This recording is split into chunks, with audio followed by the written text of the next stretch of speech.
जो है ना, हाँ, अगला दिन के पढ़ाई में हम लोगों ने देखा था कि जो भी आपका प्रोकैरियोट थे, उन प्रोकैरियोट्स में बैक्टीरिया कॉमन था और उसका हम लोग इन्वेलप का बात कर रहे थे, हम सेल इन्वेलप का बात कर रहे थे। सेल इन्वेलप पर देखे थे कि सेल इन्वेलप जो है, जैसे इचरेसिया कोलाई यहाँ पर हम लिए हुए हैं, इचरेसिया कोलाई जो है ना वो लिए हुए हैं, एक तरह का बैक्टीरिया है जो हमारे कोलोन में पाया जाता है, बड़ी आंत में पाया जाता है। और यहाँ पर आप देख सकते हैं कि उसका जो सेल इन्वेलप है, मतलब सेल को जो घेर के रखे हुए है, वो 3 लेयर का बना हुआ है। सबसे अंदर का लेयर है सेल मेम्ब्रेन, बीच का जो लेयर है उसका नाम है सेल वाल, और सबसे बाहर का जो लेयर है आउटर, उसका नाम है कैप्सूल। कल इसके बारे में हम लोगों ने देखा था कि ये जो कैप्सूल था या ग्लाइकोकैलिक्स था, वो किसका बना हुआ था। तो बताए थे कि ये जो है ना समांतर आपका बना हुआ था एक पॉलीसेकेराइड्स का। और इस बात को ही यहाँ पर हम बताए थे कि ग्लाइकोकैलिक्स जो होता है वो ग्लाइकोप्रोटीन होता है। ग्लाइकोप्रोटीन मतलब कि प्रोटीन और कार्बोहाइड्रेट का बना हुआ, ठीक है। ग्लाइको मतलब कार्बोहाइड्रेट, तो ग्लाइकोकैलिक्स जो होता है वो ग्लाइकोप्रोटीन का बना हुआ स्ट्रक्चर होता है। और ये आपका अगर जो है ना वाटर की कमी हो जाए तो कैप्सूल में बदल जाता है, लेकिन अगर वाटर की उपस्थिति हो, मतलब आपका नमी हो, तो वहां पर ये स्लाइमी लेयर में बदल जाता है। ये हम लोगों ने कल के क्लास में देखा। अब आज देखते फिर से, एक पीछे का फिगर है आपका जो बनाए थे हम पढ़ाने में, और वो फिगर है आपके किसका, मीसोसोम का, है ना। सेल वाल ऊपर में देखो हरा से सेल वाल दिखाए हैं, और नीचे जो है ना वो आपका रेड से सेल मेम्ब्रेन दिखाए थे। हाँ, रेड से, ये जो रेड का पार्ट है ना ये सेल मेम्ब्रेन है। ये देखो ये प्लाज्मा मेम्ब्रेन है या सेल मेम्ब्रेन है, और ये सेल वाल था। तो सेल मेम्ब्रेन जो है ना प्रोकैरियोट्स का, कुछ एक प्रोकैरियोट्स का, वो क्या होता है, अंदर की तरफ इनवेजिनेट हो जाता है, किसमें, साइटोप्लाज्म में अंदर की तरफ निकल जाता है। और वो कुछ जो है ना वो जो स्ट्रक्चर होता है उसमें वेस्कल्स होते हैं, थैलानुमा रचना होता है, ट्यूब जैसा रचना होता है, और तो और वो आपका फिंगर लाइक प्रोजेक्शंस पाए जाते हैं। इन्हीं को हम क्या कहते हैं, एक साथ हम मीसोसोम कहते हैं। तो फिर से बोल दे रहे हैं, मीसोसोम जो है ना वो इन्वेजिनेशन है सेल मेम्ब्रेन का साइटोप्लाज्म में, जो इसमें वेस्कल्स हो सकता है, थैलानुमा रचना हो सकता है, ट्यूब्यूल हो सकता है, ट्यूबनुमा रचना हो सकता है, इवन उसमें लैमिली हो सकता है, ठीक है। लेबलिंग किए हैं देखो, पतला सा उसमें है, उधर लैमिली है, तो उधर वाला हाँ वो लैमिली है, ठीक है। तो ये आपको हम यहाँ पर जो थैला जैसा है उसको वेस्कल बोल रहे हैं। पूरे के पूरे रचना को हम एक साथ क्या कहते हैं, एक साथ हम बोलते हैं मीसोसोम। अब मीसोसोम होता किसमें है, तो ये बात करेंगे, लेकिन हम फिर से आते हैं अपने बोर्ड पर। क्या कह रहे थे कि मीसोसोम जिसका फिगर अभी आपको दिखा है वो आपका एक्सटेंशन है किसका, प्लाज्मा मेम्ब्रेन का, किसमें, साइटोप्लाज्म में, किस रूप में, वेस्कल्स के रूप में, ट्यूब्यूल के रूप में, या लैमिनी के रूप में। ये आपका कॉमन होता है किसमें, ग्राम पॉजिटिव बैक्टीरिया में, साइनोबैक्टीरिया में, और तो और पर्पल बैक्टीरिया में ये कॉमनली पाया जाता है। कौन, मीसोसोम। फिर से एकदम जो लिखा हुआ है उसको देख लीजिएगा कि ये किस रूप में हो सकता है, वेस्कल के रूप में, ट्यूब्यूल के रूप में, लैमिनी के रूप में, और कॉमनली पाया जाता है ग्राम पॉजिटिव बैक्टीरिया में, ठीक है, साइनोबैक्टीरिया में मतलब फोटोसिंथेटिक प्रोकैरियोट्स में, और पर्पल बैक्टीरिया में ये कॉमनली होता है। इसका फंक्शन क्या है, तो हम शुरू करते हैं नीचे फंक्शंस करते हैं। फंक्शन ऑफ मीसोसोम में ये क्या करता है, जो आपका सेल वाल होता है बैक्टीरिया का, या जो जिस प्रोकैरियोट्स में ये पाया जाता है उसके सेल वाल को बनाने में मदद करता है, सेल वाल फॉर्मेशन में मदद करता है। दूसरा जो इसका काम है वो ये काम है कि ये उसमें डीएनए रेप्लिकेशन में मदद करता है। जो डीएनए होता है किसी सेल में, प्रोकैरियोटिक सेल में, उसमें एक डीएनए से जो दूसरा डीएनए बनता है, मतलब डीएनए का रेप्लिकेशन जो होता है उसमें ये मदद करता है, डीएनए रेप्लिकेशन में मदद करता है। और वही नहीं, उस डीएनए रेप्लिकेशन के बाद जो डीएनए बना है उसको डाउटर सेल में, डाउटर बैक्टीरियल सेल में भेजने में भी मदद करता है, मतलब ट्रांसपोर्ट जो होता है एक सेल से, पेरेंटल सेल से डॉटर सेल में डीएनए का, उसमें भी ये मदद करता है। कौन? मिसोसोम। मिसोसोम का तीसरा जो काम है वो आपका है रिस्पायरेशन। दिखाइए जाता है कि कॉन्ड्रॉइड के रूप में अधिकांश जो है ना आपका बैक्टीरिया में ये कॉन्ड्रॉइड के रूप में काम करता है। इसमें जो है ना एंजाइम्स पाया जाता है और उन एंजाइम्स की मदद से जिस प्रकार से यूकैरियोट्स में माइटोकॉन्ड्रिया काम करता है उसी प्रकार से ये क्या करता है, रिस्पायरेशन में शामिल होता है। तो वैसा मिसोसोम जो रिस्पायरेशन में शामिल होगा, रिस्पायरेशन का काम करेगा, एटीपी का निर्माण कराएगा, उसको कॉन्ड्रॉइड कहते हैं। अगला बात करते हैं इसका जो नेक्स्ट जो काम है, ये तो हम आपको तीसरा काम बताए। पहला काम सेल वाल निर्माण, दूसरा इसका काम क्या हो गया, डीएनए का रेप्लिकेशन और डीएनए को डॉटर सेल में भेजना। तीसरा जो काम था वो ये था कि कॉन्ड्रॉइड के रूप में काम करता है, मतलब कि एटीपी निर्माण करता है जिस प्रकार से माइटोकॉन्ड्रिया यूकैरियोट्स में करता है उस प्रकार से।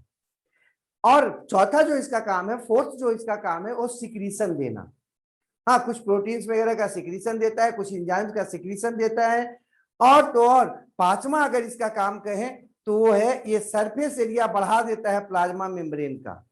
सरफेस एरिया बढ़ाने से वहां पर एंजाइमेटिक एक्टिविटी को बढ़ने में मदद करता है। सामान्यतः देखा जाता है कि मिसोसोम का निर्माण तब ज्यादा होता है जब बाहर से कोई मटेरियल जो है ना सेल वाल के अंदर आया हो और वहां पर उसके पास आ गया हो, मतलब कि सेल मेम्ब्रेन पर आ गया हो सेल वाल से होते हुए। इसलिए इसका जो छठा काम है आपका वो ये होता है कि ये एंजाइमेटिक कंटेंट जो होता है उसको बढ़ाता है। तो इन कामों को हम लिख लेते हैं। रियली में अगर इसको कहा जाए तो ये आपका एनालोगस होता है माइटोकॉन्ड्रिया का। माइटोकॉन्ड्रिया जो है उसको माना जाता है कि वो प्रोकैरियोटिक होता है नेचर में और यूकैरियोटिक सेल में घुस जाता है और वहां पर एटीपी का निर्माण करता है, मतलब कि रिस्पायरेशन में शामिल होता है। लेकिन इसके बारे में ये कहा जाता है मिसोसोम को कि ये माइटोकॉन्ड्रिया जैसा काम तो करता है, लेकिन माइटोकॉन्ड्रिया जैसा ये बाहर से अलग से स्ट्रक्चर नहीं है बल्कि सेल मेम्ब्रेन से ही बना है। इसलिए ये फंक्शन में आपका माइटोकॉन्ड्रिया के जैसा है और लेकिन ओरिजिन में ये माइटोकॉन्ड्रिया जैसा नहीं है। अतः मिसोसोम को माइटोकॉन्ड्रिया का एनालोगस स्ट्रक्चर माना जाता है। तो अब फंक्शन में आ जाते हैं, दिए हैं। हाँ, रेप्लिकेशन शब्द आएगा बार बार, तो रेप्लिकेशन जैसे ही कहीं पे लिखा हुआ मिलेगा आपको रेप्लिकेशन या डुप्लीकेशन, आपके दिमाग में क्या आ जाना चाहिए कि इसका मतलब होता है डीएनए से आरएनए का बनना, है ना। डीएनए से डीएनए का बनना क्या कहलाता है, रेप्लिकेशन या डुप्लीकेशन। जहां भी रेप्लिकेशन मिला गया लिखा हुआ बायोलॉजी में तो आपके दिमाग में ये बात आ जानी चाहिए कि रेप्लिकेशन कह रहा है, इसका मतलब यहां पर हो क्या रहा है, डीएनए से डीएनए बन रहा है।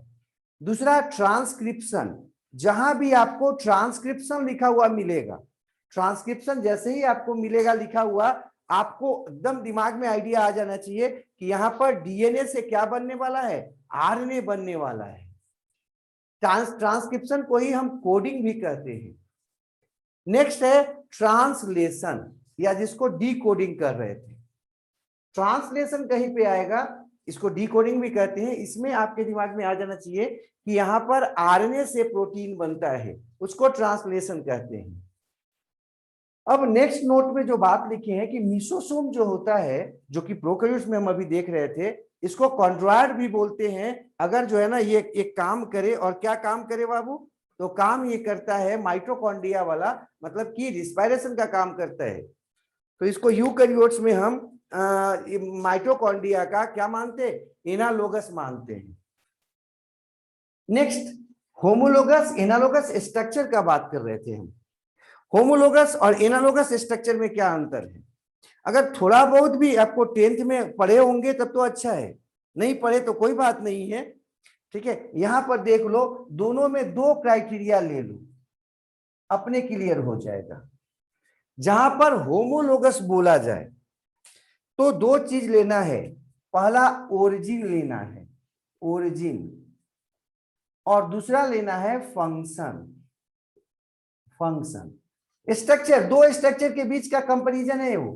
होमोलोगस स्ट्रक्चर्स या एनालोगस स्ट्रक्चर हमेशा दो या दो से अधिक होगा, अकेले किसी को होमोलोगस नहीं बोलेंगे हम।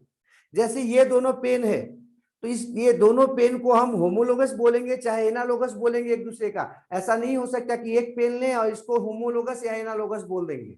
हमेशा कंपैरिजन होगा दो या दो से अधिक का आपस में, है ना। तो कंपैरिजन हमेशा यहाँ पर किया जाता है। तो होमोलोगस या एनालोगस स्ट्रक्चर सिंगल के लिए यूज नहीं कर सकते हम। किसके लिए बोल सकते हैं? दो या दो से अधिक स्ट्रक्चर जो होंगे उसके लिए बोलेंगे, जिसका ओरिजिन जो है वो सेम होगा। देखो ओरिजिन जो है ना वो आपका क्या हो जाएगा? Same, same. और फंक्शन जो है ना वो आपका डिफरेंट, तो उसको बोलेंगे आपस में होमोलोगस स्ट्रक्चर। ठीक है, ओरिजिन सेम और फंक्शन डिफरेंट। लेकिन एनालोगस अगर बोलना है तो यहां भी दो क्राइटेरिया लो, ओरिजिन और एक हो जाएगा क्या? फंक्शन।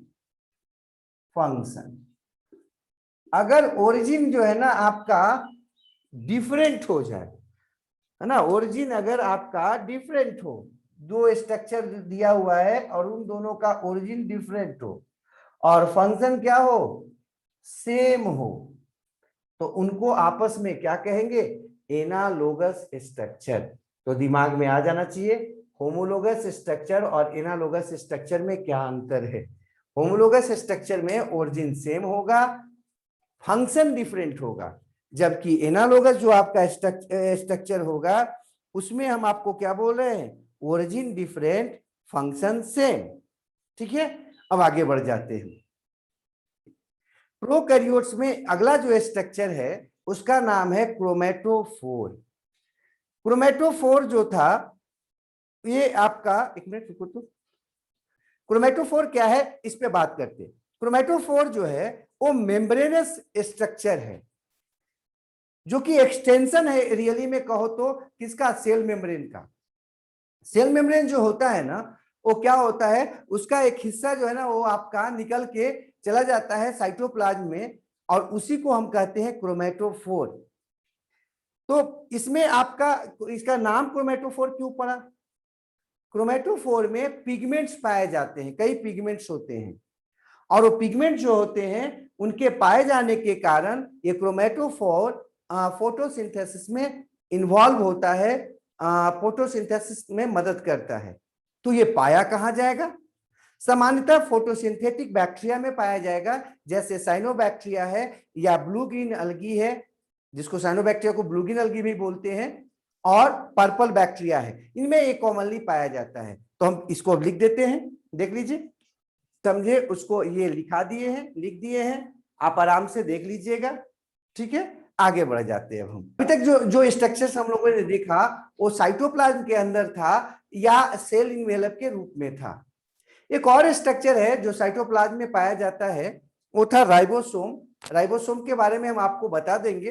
फिलहाल राइबोसोम जब ज्यादा पढ़ाएंगे यूकैरियोट्स का तब वहां भी आएगा, ऐसे हम यहाँ भी करेंगे। तो थोड़ा सा राइबोसोम का बात यहाँ पर न करके, राइबोसोम को हम जब पढ़ाएंगे वहां पर तो बताएंगे। और पीछे भी आपको बताए थे कि इसका जो राइबोसोम होता है वो 70S का होता है, 2 सब यूनिट होता है और दोनों सब यूनिट में एक जो होता है आपका वो 50S का होता है और एक 30S का होता है।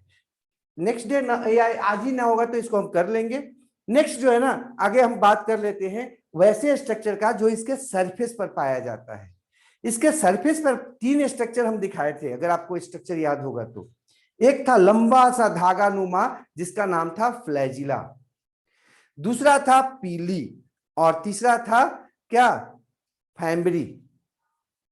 फ्लैजिला, पीली और फाइमरी, हम सबके बारे में अलग अलग बताएंगे, लेकिन थोड़ा सा उन स्ट्रक्चर्स को हम यहां पर पहले देख लेते हैं। कर रहे तीनों स्ट्रक्चर का जो कि सरफेस पर पाया जाता है, उन तीनों का जरा सा देख लेते हैं पहले थोड़ा थोड़ा।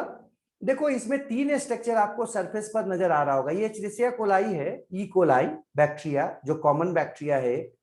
पहला एक स्ट्रक्चर जो है ना आपको इसके इंड पर नजर आ रहा होगा, कहीं भी हो सकता है, ये लंबा सा आपका है, ये निकला हुआ चाबुक जैसा या व्हीप जैसा, WHIPP व्हीप, है ना, चाबुक। के जैसा एक स्ट्रक्चर निकला हुआ नजर आ रहा होगा, और इस स्ट्रक्चर को ही हम कहते हैं फ्लैजिला। चूंकि अकेला है ये, इसलिए इसको हम फ्लैजिलम कहेंगे। लेकिन दो और स्ट्रक्चर आपको यहाँ पर नजर आ रहे होंगे। कुछ एक जो है ना केवल आपका फाइब्रिल जैसा नजर आ रहा होगा, और कुछ ट्यूब जैसा नजर आ रहा होगा। देखिए कुछ जो है ना पतला सा नजर आ रहा है, और कुछ आपको ट्यूब जैसा नजर आ रहा होगा, लंबा सा थोड़ा, एक दूसरे के कंपैरिजन में, इन दोनों के कंपैरिजन में अगर करें तो। ये जो ट्यूबुलर स्ट्रक्चर है, इसको हम बोलते हैं क्या, इसी को बोलते हैं हम, ये आपका पीली। ये पीली क्या करता है, कंजुगेशन में मदद करता है। ये एक बैक्टीरिया को दूसरे बैक्टीरिया के साथ जोड़ने में मदद करता है, और इसका कुछ जो प्लाज्मिड का हिस्सा है उसको दूसरे में जाने में मदद करता है। और ये जो आप देख रहे हो, जिसको बोल रहे हैं हम फाइमरी, फाइमरी जो है ना, यहाँ पर आपको ब्रिस्टल जैसा नजर आ रहा होगा, कुछ आपको वो हल्का छोटा पतला पतला कांटा जैसा कुछ नजर आ रहा है, ये पतला पतला सा उभार। तो ये तीन स्ट्रक्चर्स हैं, थोड़ा इनके बारे में पहले बात कर लें, तो फिर हम वहां भी आएंगे। ठीक है, देखते पहले। तो स्ट्रक्चर ऑफ हम सरफेस देख रहे थे कि जो आपका प्रोकैरियोटिक सेल था उसके सरफेस पे कुछ स्ट्रक्चर था, जिसमें तीन प्रमुख स्ट्रक्चर हम लोगों ने देखा अभी। एक था फ्लैजिला, दूसरा था पीली, तीसरा था फाइमरी। जो फ्लैजिला होता है वो फ्लैजिलिन प्रोटीन का बना होता है, जो पीली होता है वो पाइलिन प्रोटीन का बना होता है, जबकि फाइमरी जो होता है वो फाइमरिन प्रोटीन का बना होता है। ये जो आपका फ्लैजिला होता है वो मोटाइल होता है, जबकि पीली और फाइमरी जो होता है वो नॉन मोटाइल होता है। अब फ्लैजिला जो है ना उसका बात यहाँ पर शुरू करते हैं। फ्लैजिला का सिंगुलर होता है, सिंगल होता है अगर फ्लैजिला, तो उसको हम बोलते हैं फ्लैजिलम। इसमें सबसे पहला पॉइंट तो ये है कि ये लंबा फिलामेंटस होता है स्ट्रक्चर, जो कि सेल वाल से आपका पाया जाता है, सेल वाल के बाहर पाया जाता है। हाँ, सेल वाल के एक्सटेंशन के रूप में पाया जाता है। ये मोबिलिटी दिखाता है या मोटिलिटी दिखाता है, मतलब ये मूवेबल होता है, ये आपका मूव करता है। ये तीन पार्ट्स में या तीन पार्ट्स का बना होता है। एक होता है इसका फिलामेंट, जो कि बाहरी पार्ट्स है और सेल सरफेस पर बाहर से नजर आता है। दूसरा है हुक, जो कि बीच में पाया जाता है और फिलामेंट को, मतलब कि सेल सरफेस के बाहर का जो रचना है उसको अंदर बेसल बॉडी के साथ जोड़ कर रखता है। और तीसरा है बेसल बॉडी, जो कि रॉड लाइक स्ट्रक्चर होता है और साइटोप्लाज्म में पाया जाता है। समानतः इसमें 4 रिंग पाए जाते हैं। ठीक है, अगर हम फिगर से दिखाना चाहे तो फिगर से भी आपको हम दिखा सकते थे, और फिगर वहां पर अभी हम दिखा रहे हैं। ऊपर का जो है ना भाग तो हम आपको नहीं दिखा पा रहे हैं, ऊपर का जो भाग है फ्लैजिला का वो तो हम नहीं दिखा पा रहे हैं, लेकिन ये देखो फ्लैजिला का जो है ना जो भाग हम लिखे हैं सो दिखा रहे हैं। ये जो है ना जस्ट ये आपका फ्लैजिला का ऊपर पार्ट है, जिसको हम यहाँ पर लिखे हैं कि वो फ्लैजिला जो है ना सबसे ऊपर में उसका फिलामेंट पाया जाता है। तो फिलामेंट आपको नजर आ रहा है यहाँ पर, इसके जस्ट ऊपर में है फिलामेंट। ये हुक का पोर्शन है जो कि सेल वाल के अंदर होता है, ये हुक का है आपका। और नीचे आ जाइए तो ये आपका बेसल बॉडी है पूरा इसका। बेसल बॉडी जो है ना उसमें 4 रिंग पाया जाता है, हम उसको देखेंगे और आगे बढ़ते इसमें। तो देखिए ये हुक हो गया, आपको अभी अवेलेबिलिटी की भी ये हुक है, और ये नीचे का जो है ना बेसल बॉडी का पार्ट है। बेसल बॉडी जो है ना उसमें आपका देखिए कहां से है बेसल बॉडी, यहां से लेकर नीचे तक सब बेसल बॉडी है। 1 रिंग, 2 रिंग, 3 रिंग और 4 रिंग पाया जाता है इसमें। ठीक है, बेसल बॉडी में इसी का बात हम अभी आपको बता रहे थे। तो खैर बेसल बॉडी में 4 रिंग किस में पाया जाता है। कुछ जो बैक्टीरिया होता है, जो ग्राम निगेटिव बैक्टीरिया होते हैं, उनमें आपका 4 रिंग तो पाया जाता है, लेकिन जो ग्राम पॉजिटिव बैक्टीरिया होता है उसमें सिर्फ 2 ही रिंग पाया जाता है। तो हम यहाँ पर थोड़ा सा आपको दिखाएंगे और दिखा देते हैं। ठीक है, देखते हैं इसमें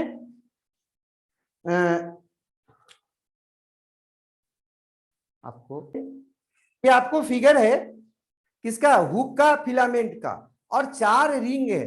वो जो आपको दिखा रहे थे वो मैग्नीफाइंग करके दिखा रहे थे, लेकिन ये जो है ना डायग्राम बना के दिखाया जा रहा है। इसमें देखो 4 रिंग आपको नजर आ रहा होगा, L ring, P ring, S ring और एम रिंग, है ना। एस रिंग और एम रिंग जो है ना वो आपका प्लाज्मा मेम्ब्रेन में था, जबकि एल रिंग और पी रिंग जो था या होता है वो आपका डिस्टल सेट में होता है। आपको जान के आश्चर्य होगा, ये पूरी तरह से उसमें घूमता है, गोल गोल घूमता है। और गोल ये जो है ना हुक जो है वो आपका रिंग में नाचता है, ऐसे ऐसे गोल गोल नाचता है। और पीछे आपको हम दिखाए भी किस तरह से वहां पर वो था। जिस तरह से आप देखते होंगे पत्थर जो है ना वो लकड़ी के चारों तरफ लोग गांव में रखते हैं, वो जाता जिसको बोलते हैं, जिस प्रकार से वो आपका चारों तरफ से घूमता है गोल गोल, इसी प्रकार से ये जो फिलामेंट है ना, वो फिलामेंट आपका हुक और फिलामेंट जो है ना ये पूरा का पूरा ये रोटेट होता है, ऐसे 360 डिग्री में ऐसे घूमता रहता है। किसमें? इस रिंग पे घूमता रहता है। आपको ये जो रॉड है ना, ये रॉड जो है सो पूरा नाचता रहता है रिंग की मदद से। आपको जान के आश्चर्य होगा कि ग्राम पॉजिटिव बैक्टीरिया जो होता है उसमें केवल 2 ही रिंग पाया जाता है, एस रिंग और एम रिंग। जबकि ग्राम निगेटिव जो बैक्टीरिया होता है उसमें 4 रिंग पाया जाता है। 2 आपका किसमें? सेल वाल में पाया जाता है, उसको डिस्टल सेट कहते हैं। और 2 जो आपका प्लाज्मा मेम्ब्रेन में है जिसको प्रॉक्सिमल सेट कहते हैं, ये सब में पाया जाता है। कोई भी बैक्टीरिया हो, चाहे ग्राम निगेटिव हो चाहे ग्राम पॉजिटिव हो, जिसमें भी आपका फ्लैजेला होगा उसमें आपका ये दोनों सेट पाया जाएगा। कौन कौन? एस रिंग और एम रिंग, मतलब प्रॉक्सिमल सेट। लेकिन जो ग्राम पॉजिटिव होता है उसमें आपका 2 सेट और पाया जाता है। तो थोड़ा सा यहाँ पर हम आते बोर्ड पर फिर से और देखते हैं, तो इसको हम थोड़ा सा देख लीजिए। क्या बोले? बेसल बॉडी जो होता है उसमें सामान्यतः कितना रिंग होता है? 4 रिंग, LPSM रिंग्स, है ना, 4 रिंग्स होता है। लेकिन ग्राम पॉजिटिव जो बैक्टीरिया है उसमें सिर्फ 2 ही रिंग पाया जाता है, एस और एम रिंग। जबकि ग्राम निगेटिव जो बैक्टीरिया होता है उसमें चारों के चारों रिंग पाए जाते हैं, LPSM। अगर आपको याद होगा तो आपको बताए थे कि ये दोनों जो है रिंग वो किसमें था? इन सेल वाल। ये जो दोनों रिंग हैं ये किसमें पाया जाता है? सेल वाल में। और ये दोनों पाया जाता है इन सेल मेम्ब्रेन में या प्लाज्मा मेम्ब्रेन में, प्लाज्मा मेम्ब्रेन में। ठीक है, मतलब ये कह सकते हो कि इसमें सिर्फ प्लाज्मा मेम्ब्रेन का होता है, सेल मेम्ब्रेन वाला नहीं होता है। प्लाज्मा मेम्ब्रेन का होता है, सेल मेम्ब्रेन वाला नहीं होता है। ठीक है, ये आपको ग्राम पॉजिटिव और ग्राम निगेटिव बैक्टीरिया में बेसल बॉडी का बात बताए। का काम क्या बताए?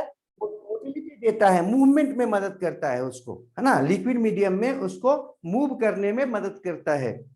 इसमें मूवमेंट होता है, ये आपका ऐसे ऐसे नाचते रहता है, ऐसे ऐसे नाचते रहता है।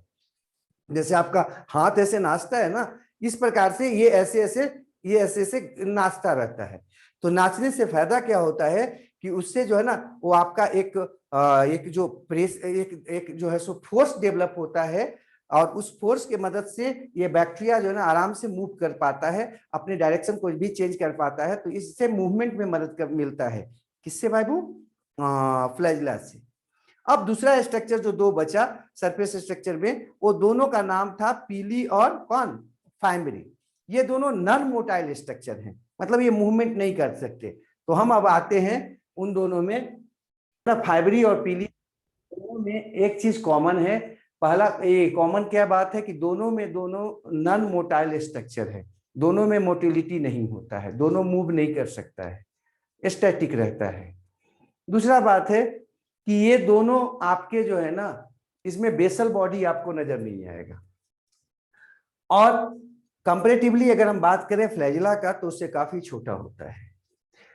ये पिलिन प्रोटीन का बना होता है, ये फाइब्रिन प्रोटीन का बना होता है, ये ट्यूब लाइक स्ट्रक्चर होता है, इलोंगेटेड ट्यूब लाइक स्ट्रक्चर होता है, और ये जो है ना ब्रिस्टल लाइक फाइबर्स होता है। इसका काम क्या है कि ये अटैचमेंट में मदद करता है एक दूसरे के साथ, एक बैक्टीरिया का दूसरे बैक्टीरिया के साथ, सामान्यतः कंजुगेशन के समय।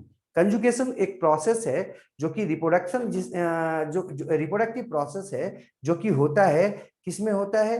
बैक्टीरिया में।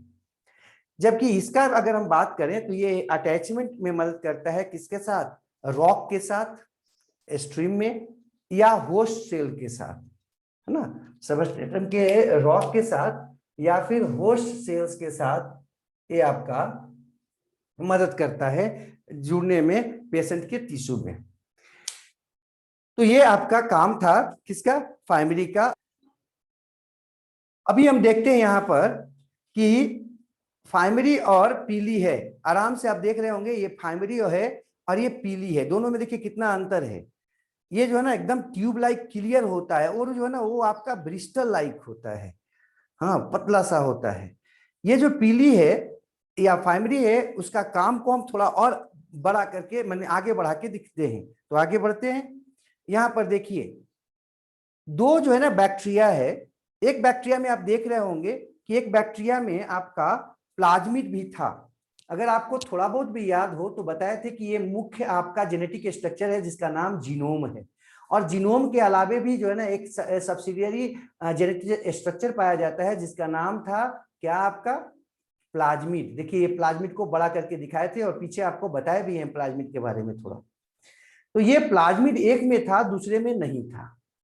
तो ये क्या करता है, एक दूसरे को आपस में जुड़ने में मदद करता है और ट्यूब लाइक स्ट्रक्चर बना देता है, बाईपास लाइक स्ट्रक्चर बनाता है, जिससे एक में जो प्लाज्मिड था ना उसका एक धागा निकलकर दूसरे आपका बैक्टीरिया में घुस जाता है। देखो यहाँ पर हम थोड़ा सा वो दो आपका स्ट्रक्चर दिखाए हैं, हर्ट लाइक स्ट्रक्चर कुछ हद तक, जिसको आप लोग जो है ना यहाँ पर देख सकते हैं। इसका मतलब क्या है, ये है ना सेक्सुअल एक्टिविटी ऐसा हो रहा है। सेक्सुअल एक्टिविटी जो होता है बैक्टीरिया में, उसमें आपका उसे हम कंजुगेशन कहते हैं, और उसमें क्या करता है एक बैक्टीरिया जिसके पास आपका प्लाज्मिड होता है उसका एक स्ट्रैंड या कुछ हिस्सा जो है ना दूसरे बैक्टीरिया को दे देता है। किसके मदद से, तो पीली के मदद से, है ना।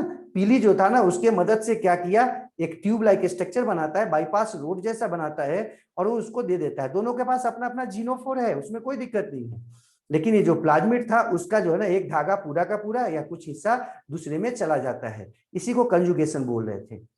अब इससे कंजुगेशन से क्या फायदा हो गया, देखिए इसके पास तो प्लाज्मिड ऑलरेडी था, ये फिर से अपना दो धागा कर लेगा, एक धागा बच गया था तो उसको दो धागे कर लेगा, टू स्ट्रैंड्स कर लेगा, स्ट्रैंडेड कर लेगा। लेकिन इसके पास, इस बैक्टीरिया के पास देखिए नहीं था पहले से कोई प्लाज्मिड, अब इसके पास भी एक धागा आ गया था, एक आपका एक थ्रेड आ गया था इसके प्लाज्मिड का। अब ये क्या करेगा, उस प्लाज्मिड को डबल स्ट्रैंडेड कर लेगा, तो दोनों के पास डबल स्ट्रैंडेड प्लाज्मिड हो जाएगा। एक जिसके पास क्या था, प्लाज्मिड था, उसके पास पीली भी है। देखो इसके पास पीली नहीं है, जिसके पास प्लाज्मिड है पीली उसी के पास है, ध्यान रखिएगा, और जिसके पास प्लाज्मिड नहीं है उसके पास पीली नहीं है। तो ये अपने पीली के मदद से क्या करेगा, इससे अटैच हो जाएगा, और अटैच होके क्या करेगा, प्लाज्मिड का एक धागा इसको दे देता है, और जो आपका पार्टनर इसका है बैक्टीरिया, उसको भी अपना आप क्या करता है, प्लाज्मिड का डेवलपमेंट पूरा कर लेता है, दो धागे हो जाता है, जीनोफोर। तो वैसे के वैसे ही है। अब आगे बढ़ते हैं हम, यहाँ पर के बाद देखिए ये आपको हम दिखाना चाह रहे थे, रियली में देखो ये पीली है जो आपको हम दिखा रहे हैं पीला रंग से, और बाकी ग्रीन से दिखा रहे हैं फाइमरी के बारे में। फाइमरी क्या काम करता है वो यहाँ पर हम दिखाना चाह रहे हैं। देखो ये क्या है, आपका गट वगैरह है, एलिमेंट्री कैनाल है, एलिमेंट्री कैनाल का सरफेस आपको दिखा रहे हैं। ये एलिमेंट्री कैनाल का थोड़ा सा हम फैला के दिखा दिए हैं, इसलिए एलिमेंट्री कैनाल का ऊपर का जो है ना वो आपका इंड नजर नहीं आ रहा है, ये ट्यूब है, ट्यूब का एक सतह दिखा रहे हैं। देखो ये एलिमेंट्री कैनाल है, उसके साथ ये क्या कर रहा है, फाइमरी से देखो अटैच्ड हो जा रहा है, चिपका हुआ है। कौन, इकोलाई बैक्टीरिया, और ढेर सारे इकोलाई बैक्टीरिया आपके जो लार्ज इंटेस्टाइन है उसमें पाया जाता है, ऐसा हम लोग पीछे देखे थे, बताए भी थे। तो वो अटैच किससे रहता है, जो आप पानी वाटर डालते हो, खाते हो तो पानी जाता है, भोजन जाता है, तो उसके थ्रू ये पास आउट हो सकता है ना, सबके सब बाहर आ जा सकता है वाटर के थ्रू, लेकिन आता नहीं है। क्यों, क्योंकि फाइमरी इसको अटैच होने में मदद करता है।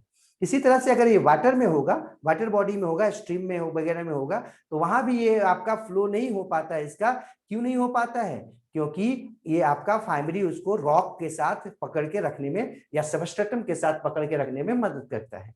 अब यहाँ पर देखिए दो तरह का आपको हम बैक्टीरिया दिखा रहे हैं। एक बैक्टीरिया है जिसमें फाइमरी है, ठीक है, और एक बैक्टीरिया है जिसमें फाइमरी नहीं है। देखो फाइमरी को हम लोग वायरुलेंट भी कहते हैं। वायरुलेंट इसलिए कहते हैं क्योंकि इसमें जो है ना फाइमरी अटैच होकर पकड़ने में इसको मदद कर रहा है। लेकिन ये जो नॉन प्राइमरी जो विदाउट प्राइमरी वाला है आपका, उसको नॉन वायलेंट कहते हैं बैक्टीरिया के स्टेन को। और ये क्या होगा, जैसे ही ऊपर से दबा दिया जाएगा या वाटर डाला जाएगा तो ये क्या हो जाएगा, वाश आउट हो जाएगा। लेकिन ये वाश आउट नहीं होगा, ये क्या होगा, अटैच्ड रहेगा, और अटैच्ड रहने के कारण जिस पर अटैच्ड रहेगा उसको डिजीज दे देगा अंत तक। ठीक है, तो ये आपको हम बता रहे थे बैक्टीरिया में प्राइमरी जो है ना क्या काम करता है और पीली क्या काम करता है। फिगर से भी क्लियर हो गया। उसको हम लोग सामान्यतः दो भाग में अभी बांटा गया है, दो ग्रुप में बांट दिए हैं। ऐसे पीछे भी हम आपको बार बार बोल रहे थे, एक आर्की बैक्टीरिया के रूप में और एक बैक्टीरिया के रूप में, दोनों में बहुत अंतर है। इसलिए प्रोकैरियोट्स में, प्रोकैरियोट्स को तो हम लोग बोलते ही प्रोकैरियोट्स मतलब ही हम समझ लेते हैं कि सारा का सारा बैक्टीरिया वगैरह उसमें आ जाता है। लेकिन वर्तमान में जो स्टडी हुआ है उससे क्या नजर आ रहा है कि बैक्टीरिया और आर्की बैक्टीरिया दोनों में काफी ज्यादा अंतर है। बैक्टीरिया जहां एडवर्स कंडीशन में नहीं रह सकता है, आर्की बैक्टीरिया जो है एडवर्स कंडीशन में रह लेता है। माना यह जाता है कि बैक्टीरिया जो है वो आपका शुरुआत में आया होगा, शायद ये आर्की बैक्टीरिया जो है ना वो बाद में आया होगा। लोगों का ये सोच है, क्योंकि ये ज्यादा विकसित माना जा रहा है। अभी देख लो, आर्की बैक्टीरिया जो है ना वो यूकैरियोट्स के ज्यादा सिमिलर है, यूकैरियोटिक जो सेल है उसके ज्यादा सिमिलर है किसके तुलना में, बैक्टीरिया से। इसलिए आर्की बैक्टीरिया को या आर्किया को हम अलग कर दिए हैं यू बैक्टीरिया और आर्की बैक्टीरिया करके।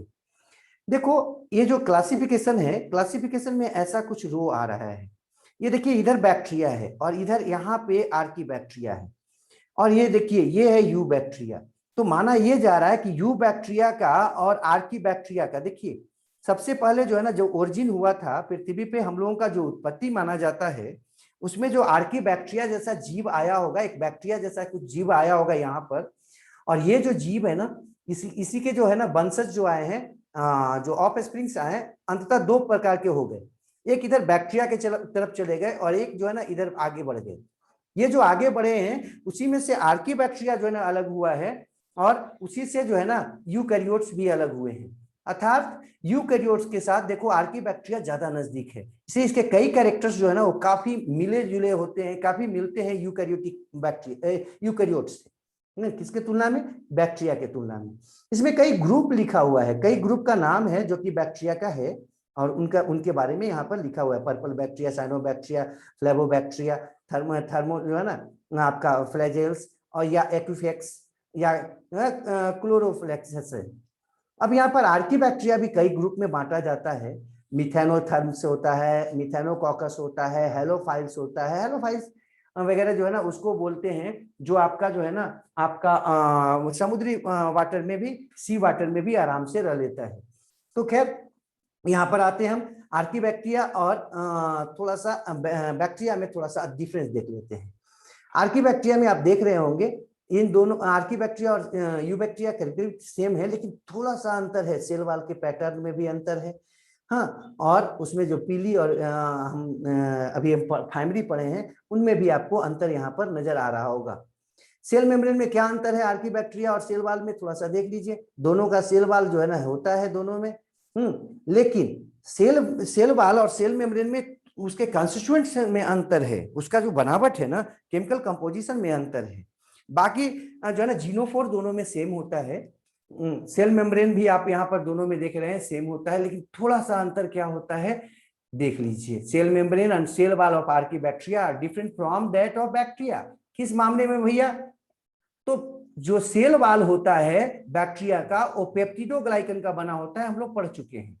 जबकि जो आपका आर्की बैक्टीरिया होता है उसमें पेप्टिडोग्लाइकन नहीं देखा गया, ये इसको अलग करता है। बाकी देखो कंस्टिट्यूएंट दोनों का दोनों का देखने में सेम लग रहा है, इसमें भी सेल वाल इसमें भी सेल वाल, लेकिन कंस्टिट्यूएंट जो है दोनों के वो अलग अलग होने के कारण इसमें अलग हो जाता है।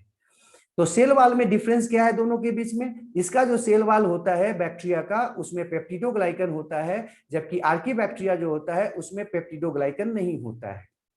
सेल मेम्ब्रेन का बात अगर करें तो इसमें ईस्टर जुड़ा होता है फॉस्फोलिपिड मॉलिक्यूल में, जबकि इसका जो आपका होता है फॉस्फोलिपिड मॉलिक्यूल, पढ़ेंगे पीछे हम आगे आएंगे, उसमें ईथर आपका जुड़ा होता है। तो इसको भी थोड़ा सा वहां पर आप जोड़ लीजिएगा।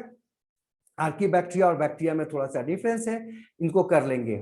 अब हम आगे बढ़ते और आगे बढ़ते हुए कुछ और शेयर कर लेते हैं, आपको यहाँ पर बताते हैं कि क्या प्रोकैरियोटिक सेल और यूकैरियोटिक सेल में कुछ एक अंतर है, उसको हम यहाँ पर दिए हैं, आप देख सकते हैं। लेकिन ये नहीं कि इतना ही अंतर है, अंतर तो काफी ज्यादा होता है, और आप कुछ आपको हम जेनेटिक्स वगैरह में भी अलग से पढ़ाएंगे, बताएंगे। फिलहाल यहाँ पर देख लो, सबसे पहला अंतर तो ये होता है कि ऑर्गेनिज्म ग्रुप जो है, समूह जो एग्जाम्पल है, इसमें बैक्टीरिया, आर्कीबैक्टीरिया आ गया, और इन दोनों में भी आपको अंतर बताया भी हम, बैक्टीरिया और आर्कीबैक्टीरिया में भी सेल मेम्ब्रेन में, सेल वॉल में अंतर था। इवन आर्कीबैक्टीरिया ज्यादा नजदीक था प्रोकैरियोट्स के तुलना में यूकैरियोट से। यूकैरियोटिक बैक्टीरिया जो है, सॉरी यूकैरियोटिक जो सेल्स हैं उनमें क्या है, बैक्टीरिया या प्रोकैरियोटिक सेल से कुछ अंतर क्या क्या है वो यहाँ पर है।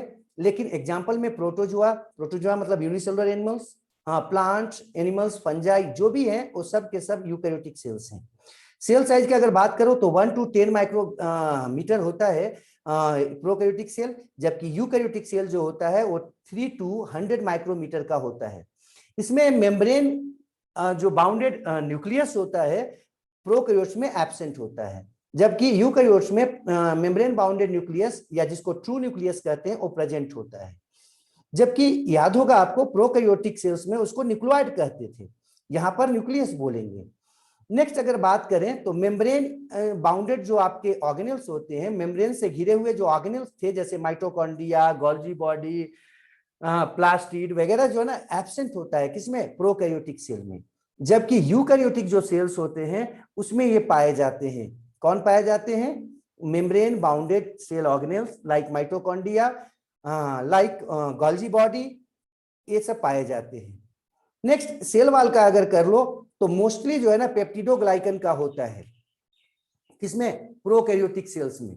हाँ अभी आपको हम बताए थे कि जो आर्कीबैक्टीरिया था उसमें आपका जो है ना वो नहीं था, क्या नहीं था, पेप्टिडोग्लाइकन नहीं था, एक अंतर है ये। लेकिन ऐसे अगर मोस्टली कहा जाए तो आपका किसका बना होता है, पेप्टिडोग्लाइकन का होता है, अर्थात पाया जाता है किसमें, प्रोकैरियोटिक सेल में, सेल वॉल किसको छोड़कर, माइकोप्लाज्मा को छोड़कर। कल ही एक्सेप्शन लिखे थे सेल वॉल में कि माइकोप्लाज्मा जो होता है उसमें सेल वॉल नहीं पाया जाता है, प्रोकैरियोटिक है वो। नेक्स्ट इधर आते हैं यूकैरियोटिक में। यूकैरियोटिक जो है ना उसमें फंजाई और जो प्लांट था उसमें आपका सेल वॉल पाया जाता है। सेल वॉल किसमें पाया जाता है, प्लांट्स में और फंजाई में। लेकिन प्लांट्स जो था उसका सेलुलोजिक होता है, जबकि फंजाई का जो होता है काइटिन का बना होता है। दोनों का नेचर में अलग अलग है ना। प्लांट का जो सेल वॉल होता है वो आपका सेलुलोज का बना होता है, जबकि फंजाई का जो सेल वॉल होता है वो सेलुलोज का बना होता है। यूकैरियोटिक जब सेल पढ़ेंगे तो वहां पर इसको हम लिखवा देंगे, ज्यादा चिंता मत कीजिएगा कि सर ये क्या क्या बोल दे रहे हैं यहाँ पर। जबकि हम प्रोटोजोआ और एनिमल में देखते हैं तो इन दोनों में आपका सेल वॉल नहीं होता है। आपको बताया हम प्रोकैरियोटिक सेल में सभी के सभी जो आपके प्रोकैरियोटिक सेल्स है उसमें करीब करीब पाया जाता है सेल वॉल, किसको छोड़कर, माइकोप्लाज्मा को छोड़कर। लेकिन यूकैरियोट्स में अगर हम बात करें तो प्रोटोजोआ में नहीं होता, सारे के सारे एनिमल्स में नहीं होता, लेकिन सारे प्लांट्स और सारे फंजाई में पाया जाता है। फंजाई में काइटिन का और प्लांट में सेलुलोज के नेचर का। राइबोसोम का अगर बात करते हैं तो राइबोसोम जो होता है वो आपका कंपैरेटिवली छोटा होता है, प्रोकैरियोट्स का 70 एस का होता है, जबकि यूकैरियोट्स जो होते हैं उसमें आपका 80 एस का होता है, और सब यूनिट जो है ना इसका 50 एस, 30 एस, जबकि यूकैरियोट्स में 60 एस और 40 एस का। कैसे जुड़ता है, क्या होता है वो हम पीछे बताए थे और आगे बताएंगे भी। क्रोमोसोम का बात करो तो इसका जो क्रोमोसोम होता है सिंगल होता है, डबल स्ट्रैंड, सिंगल एक मॉलिक्यूल होता है ना, केवल एक ही होता है। बीच में आपको बताए थे वो जीनोफोर कहलाता था, सर्कुलर डीएनए था बड़ा सा, डबल स्ट्रैंडेड डीएनए के रूप में होता है। लेकिन ये जो इसमें अगर हम आते हैं यूकैरियोटिक में तो मल्टीपल मॉलिक्यूल्स होता है, कई मॉलिक्यूल्स होते हैं एक साथ। जैसे अगर आपको याद हो तो मनुष्य में कितना होता है मॉलिक्यूल्स क्रोमोसोम का, 46 है ना। अगर हमारे गैमेट्स का बात करें तो 23 ऐसे। तो मल्टीपल मॉलिक्यूल्स होते हैं डबल स्ट्रैंडेड डीएनए का, जबकि इसमें कितना होता है, सिंगल होता है, एक ही होता है। अगर डीएनए का बात करें तो सर्कुलर और नेकेड होता है, मतलब इसमें प्रोटीन नहीं होता है, इसलिए इसको नेकेड बोल रहे हैं। सर्कुलर मतलब गोलाकार होता है। जबकि यूकैरियोट्स के जो भी आपके डीएनए होते हैं वो लीनियर होते हैं और प्रोटीन पर लिपटे हुए होते हैं, इसलिए इनको हम बोलते हैं कि बाउंडेड होते हैं प्रोटीन के साथ। जबकि किसमें, प्रोकैरियोट्स में सर्कुलर डीएनए होता है और प्रोटीन नहीं होता है, इसलिए इसको नेकेड डीएनए कहते हैं। एक्स्ट्रा क्रोमोसोमल डीएनए का बात अगर करें तो इसमें प्लाज्मिड पाया जाता है, किसमें, प्रोकैरियोटिक सेल में। जबकि यूकैरियोटिक सेल है उसमें साइटोप्लाज्म में तो कोई आपका एक्स्ट्रा डीएनए नहीं होता है, लेकिन सेल ऑर्गेनेल्स में कुछ डीएनए पाए जाते हैं। जैसे माइटोकॉन्ड्रिया में सर्कुलर डीएनए पाया जाता है, क्लोरोप्लास्ट में एक सर्कुलर डीएनए पाया जाता है। तो ऑर्गेनेल डीएनए इसमें होता है, किसमें, यूकैरियोट्स में। जबकि इसमें जो है ना साइटोप्लाज्म में ही एक आपका छोटा डीएनए था जिसका नाम है प्लाज्मिड। ठीक है, एक्स्ट्रा क्रोमोसोमल डीएनए में इसमें ऑर्गेनेल्स में पाया जाता है कुछ में, जबकि इसमें साइटोप्लाज्म में ही प्लाज्मिड पाया जाता है। अब ऑर्गेन्स में भी किसमें बताया, माइटोकॉन्ड्रिया में और क्लोरोप्लास्ट में, किसमें, यूकैरियोटिक सेल में। अब अगर इंट्रॉन का बात करें तो इसमें नहीं होता है, इसमें होता है। ये इंट्रॉन और एक्सॉन जो है ना हम आगे बताएंगे आपको, फिलहाल समझ लो आपका जो डीएनए होता है या क्रोमोसोम होता है उसका कुछ जो भाग होता है वो अपने आप को प्रकट कर पाता है लक्षण के रूप में, कैरेक्टर के रूप में। लेकिन कुछ जो हिस्सा होता है अपने आप को कैरेक्टर के रूप में क्या करता है, वो एक्सप्रेस नहीं कर पाता है। तो डीएनए का वो हिस्सा जो अपने आप को कैरेक्टर के रूप में एक्सप्रेस नहीं कर पाता है उसको इंट्रॉन कहते हैं। इसको डिटेल से 12 में पढ़ना है, बताएंगे। फिलहाल अभी बस इतना ही दिमाग में रखिए कि द पार्ट ऑफ क्या क्रोमोसोम और DNA which not results in formation of RNA and protein that is not expressed as character called intron. ठीक है, तो इंट्रॉन जो है ना डीएनए का वो हिस्सा होता है जो क्रोमोसोम में तो होता है, डीएनए में तो होता है, लेकिन अब गुण के रूप में, कैरेक्टर के रूप में, अर्थात आरएनए के रूप में और प्रोटीन के रूप में अपने आप को प्रकट नहीं कर पाता है, आरएनए और प्रोटीन नहीं बना पाता है। तो इंट्रॉन उसी को बोलते हैं, जो कर पाता है उसको एक्सॉन कहते हैं। तो इसमें इंट्रॉन नहीं होता है, किसमें, प्रोकैरियोटिक में। सब के सब हिस्सा जो है ना अपने आप को कैरेक्टर के रूप में क्या करता है, प्रकट करता है। जबकि यूकैरियोटिक सेल में इंट्रॉन और एक्सॉन दोनों पाए जाते हैं। डीएनए के कुछ हिस्से जो होते हैं वो अपने आप को कैरेक्टर के रूप में प्रकट कर पाते हैं, जबकि कुछ हिस्से अपने आप को कैरेक्टर के रूप में एक्सप्रेस नहीं कर पाते हैं।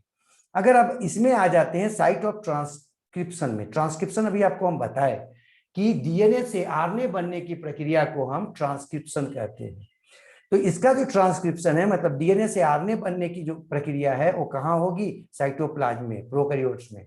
जबकि ट्रांसक्रिप्शन अगर इसमें हम बात करें यूकैरियोट्स में कि डीएनए से आरएनए कहाँ बनता है, न्यूक्लियस में। अब साइट ऑफ ट्रांसलेशन का बात करते हैं। ट्रांसलेशन भी अभी आपको हम बताए थे कि आरएनए से प्रोटीन निर्माण, किसी भी सेल में आरएनए से प्रोटीन बनने की प्रक्रिया को ट्रांसलेशन कहते हैं। तो इसमें ट्रांसलेशन जो है वो भी साइटोप्लाज्म में होता है। तो इसमें रेप्लिकेशन, ट्रांसलेशन, ट्रांसक्रिप्शन सब के सब साइटोप्लाज्म में हो रहा था, किसमें, प्रोकैरियोट्स में, तीनों के तीनों प्रक्रिया। जबकि इसमें रेप्लिकेशन और ट्रांसक्रिप्शन है ना, ट्रांसक्रिप्शन और रेप्लिकेशन यूकैरियोट्स में न्यूक्लियस में होता है, जबकि ट्रांसलेशन जो होता है साइटोप्लाज्म में होता है। मतलब कि आरएनए से प्रोटीन बनने की प्रक्रिया साइटोप्लाज्म में होती है। इसमें साइटोस्केलेटन नहीं होता है, किसमें, प्रोकैरियोट्स में। साइटोस्केलेटन क्या है, कुछ फाइबर्स होते हैं, पाइपनुमा रचना पाए जाते हैं प्रोटीन के बने हुए, प्रोटीनस वो पाइपनुमा रचना पाए जाते हैं, ट्यूब्स पाए जाते हैं, और वो ट्यूब्स क्या करते हैं, साइटोप्लाज्म को सपोर्ट देते हैं। जैसे आप लोग देखे होंगे, अगर आप समझ नहीं पा रहे हो तो ऐसे समझो, आप देखे होंगे आपके घरों में जब छत का ढलैया होना होता है, ढालना होता है, तो क्या होता है उसमें बंबू वगैरह या लोहे का जो है ना स्टिक लगाया जाता है जो सपोर्ट करता है छत को जमीन से जुड़ के, है ना। इसी तरह से साइटोप्लाज्म जो होता है उसका जो यूकैरियोट्स का, उसमें तो साइटोस्केलेटन पाया जाता है, कुछ प्रोटीन का बंबू लाइक स्ट्रक्चर या ट्यूबुलर स्ट्रक्चर पाया जाता है। लेकिन जो प्रोकैरियोट्स हैं उसमें वैसा साइटोस्केलेटन नहीं पाया जाता, प्रोटीनस स्ट्रक्चर ट्यूब्यूल्स नहीं पाया जाता। जो सेल रिप्रोड्यूस करता है, अपनी संख्या को बढ़ाता है, इसमें बाइनरी फिजन से और ये माइटोसिस से करता है। किसमें? प्रोकैरियोटिक सेल में। फिर से बोल रहे हैं, प्रोकैरियोटिक सेल जो है उसमें अगर रिप्रोडक्शन होता है तो किसके थ्रू, मतलब डिवीजन होता है तो किसके through? Cell division, binary fission के थ्रू और ए माइटोसिस के थ्रू। पढ़ाएंगे अभी डिटेल से इसके बारे में। जबकि यूकैरियोटिक सेल जो होता है उसमें माइटोसिस और मियोसिस होता है। फिर सेलुलर स्टेट का बात अगर करें तो ये आपका प्रोकैरियोट जो होता है वो आपका मोस्टली कैसा होता है? सेलुलर स्टेट में अगर बात करें तो ये आपका यूनिसेलुलर होता है, ठीक है, और कभी कभी जो है ना डिफरेंशिएटेड होता है। लेकिन ये आपका यूनिसेलुलर होता है। सेल का अगर बात करें तो एक सेल जो है ना वो अपना काम कर लेता है, तो मोस्टली यूनिसेलुलर होता है और इसमें डिफरेंशिएशन भी पाया जाता है। इसमें डिफरेंशिएशन काफी कम पाया जाता है, ठीक है। तो ये आपका खत्म हो गया किसका? प्रोकैरियोट्स और यूकैरियोटिक के बारे में। किसी को अगर कुछ पूछना है तो पूछ लीजिए।